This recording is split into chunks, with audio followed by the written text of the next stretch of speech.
Hi there, I'm Woody with Barfly, and I'm going to show you how to install a Barfly Mudfly rear fender for your mountain bike. These will work on a full suspension bike like this, or a hardtail bike, or a single front suspension bike, whatever you want to call it. They'll come to you flat like this. I've already creased it a little bit, but you want to go and activate all the creases there so you get some shape and some body to the fender. That's going to help it keep its rigidity and stiffness on the bike, and block all the mud from hitting your rear end.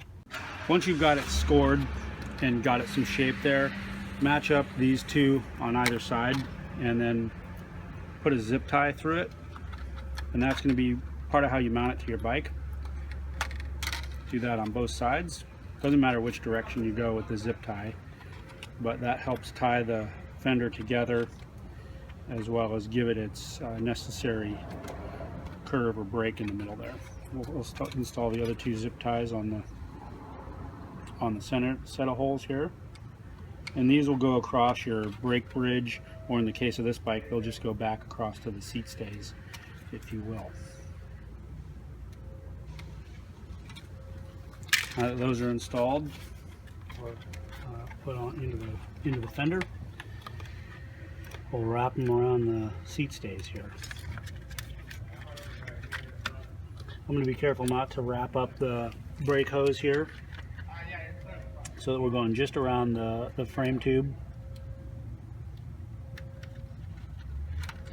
And just install them loosely now. Don't cinch them up until they're all installed and you kind of have the fender exactly where you want